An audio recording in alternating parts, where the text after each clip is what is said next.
ជំរា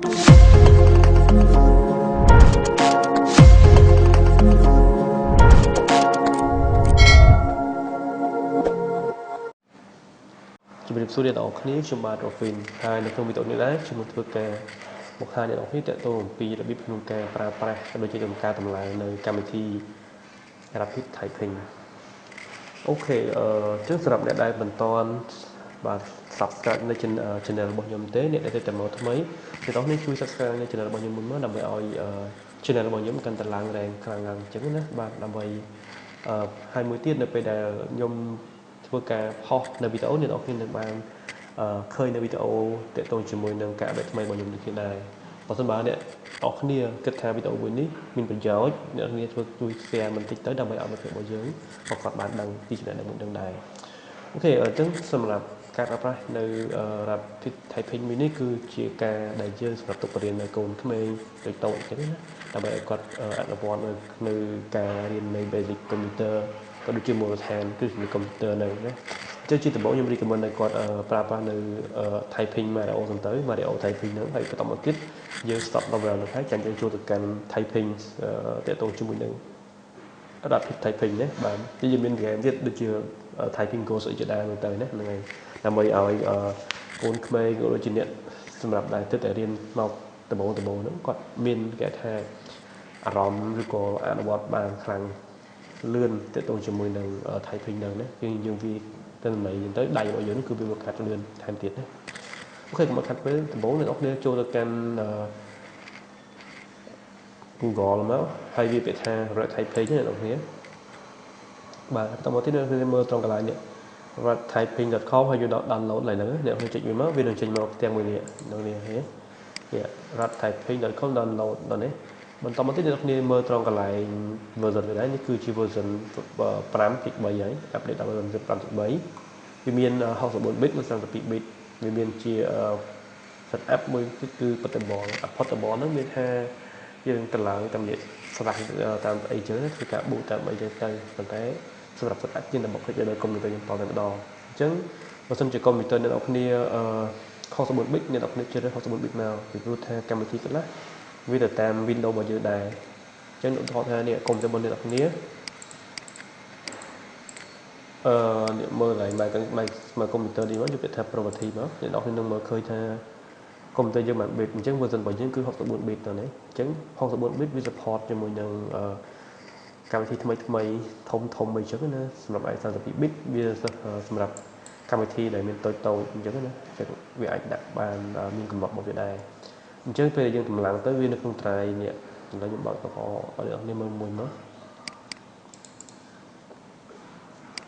យើងនៅក្នុងត្រៃ C នេះវាមាន86 bit ទៅនេះហ្នឹងហើយមួយទៀតគឺ program file នេះអញ្ចឹង64 bit អញ្ចឹងកម្មវិធីខ្លះវា run នៅលើ86 bit ទេអញ្ចឹងណាអញ្ចឹង86នេះវាស្មើទៅនឹង32 bit របស់យើងណាបាទអញ្ចឹងកម្មវិធីខ្លះគឺវាទំហំវាត្រូវការ font ត្រូវការអីផ្សេងណាហ្នឹងហើយអូខេអញ្ចឹងអ្នកនរគ្នាWindows 64 bit អ្នកនរគ្នាប្រើប្រាស់កម្មវិធី64 bit ទេមកដើម្បីឲ្យវា run ទៅវា smooth គ្នាជាមួយនឹង PC គ្នាជាមួយនឹងកម្មវិធីឬក៏ operating system នៃ Windows របស់យើងណាហ្នឹងហើយគេឥឡូវចូលទៅកាន់ការងាររបស់យើងទៅហ្នឹងហើយអញ្ចឹងtyping ហ្នឹងគឺវារូបរាងបែបនេះអ្នកនរគ្នាណាអញ្ចឹងបែបហ្នឹងគឺវាមានច្រើនហើយយើងចាប់ដើម download មកខ្ញុំយកពាក្យថា download នេះមកអញ្ចឹងអ្នកនរគ្នាចុចលើហ្នឹងហើយយកពាក្យថា download អញ្ចឹងនេះ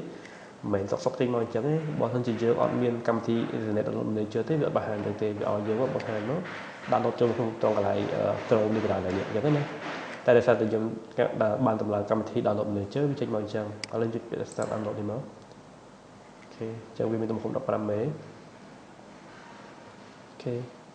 transfer rate មក600ជាងអូខេហ្នឹងហើយឥឡូវចុចដើម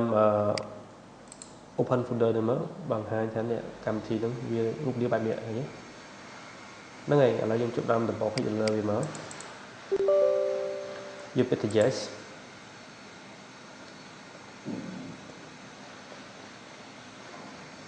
next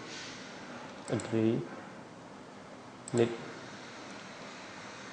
អានេះ create desktop account នេះ create quick LAN នេះណាយើងចង់ដាក់អត់ chứ chúng đặt các bạn đặt cái thịt dường thế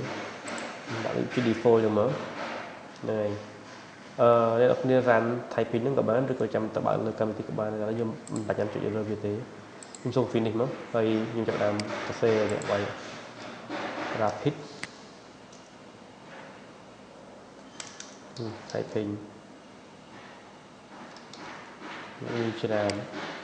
dây cho to lại nhưng mà các bạn đã vô biệt nhé khởi nhé recently RapidTyping file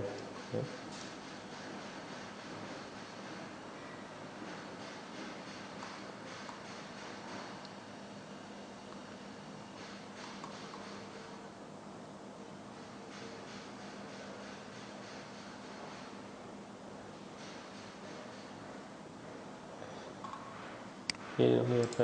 khởi là được cho nên là chuyện là việc mới anh chứng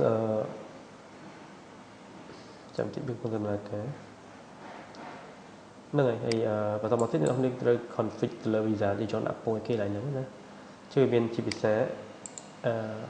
English International hay có cái này đa trên cho bên chỉ English International này mà hay Windows bao giờ chìm hay Windows management tế desktop khi bao giờ mình mà rồi bốn khí Intel bao giờ flat ở trên tay đó năm bộ rịch chơi lịch mà trên tay đó ok và tập viên nói anh đâu còn là vì ba đâu mà đây đang chặt chơi thế và để bộ ở trên tay đó thì khi sau giờ bạn bị đau mình chứ cái này cứวิธีการปรับแบบนี้định dùngมันปรับได้ออกหนึ่งชั้นที่ไม่คือยืนดับใดอยู่ยืนคือจังออกแล้วนะจังออกยืนคือเนื้อซอฟให้กระดาษใดมายืนเนื้อซอดีให้นี่ใดมายืนเนื้อซอ S ให้คุณใดมายืนเนื้อซอ A นะจะยังฉลาดจังหลังเลยสองฉลาดปรับเนี่ยมาตัววิเนี่ยคือหลังเลยฉลาดแบบนั้นเนี่ยนี่คือใจนั่นนี่ยังใจได้khi anh đi kia thì mấy đáy này là spec anh đang ở sau bí sau đó đây sẽ đám hay so với sau đó còn xuê cái đó là ngày chứ đi từ khi tới lại nữa khi anh mơ từ sample tới thằng số đám cứ chứ ở đây là so chế cần đạt đây là so thế hay nếu anh là so ở hay cô anh nơi sinh nhà trực kỳ mình hay giờ lát này chi đây chúng ngon với anh ta sợ để tới hàng đây hàng đam dưới thì sưu tập đây hàng phê ngoài dưới cứ chụp online nếu cứ được chi cho slide thì bạn chân dương vậy thì mình kịp lừa đấy này tôi ta hỏi trong video F chữ này F cái đỏ clear vì tập đại dưới này trong lại điện nó như thế này và phải chữ mới thì chi lại đến spike thì ở dưới ra lại nào nhé đi phải K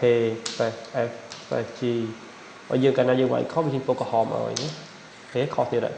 như thế là ở tay chân tê bài hoặc chê từ đây đến phải màu đấy đi khi chân thủ đạp nó cứ việc một hai giới tôi chuẩn bị được nông bên cha này là vì mình chuẩn bị background mình sound mình chỉ thêm shortcut program language ở vở gì cho đam hay nó cứ dừng mình điền một cái instruction đó mình chia beginner experience advanced test introduce beginner chỉ đam như thế nữa này ok nữa thì ai phải test đầu mùi tới rồi là thay thì bao giờ là ngày ok choสำหรับวิดีโอวิดีโอนี้ខ្ញុំបានមានតែប៉ុណ្្នឹងហើយអរគុណច្រើនមែនទេសម្រាប់ការតាមដានទស្សនានៅវីដេអូនេះចាប់ពីដើមដល់ចប់ក្រោយនេះខ្ញុំបាទ Rorfin សូមអរគុណសូមជម្រាបលា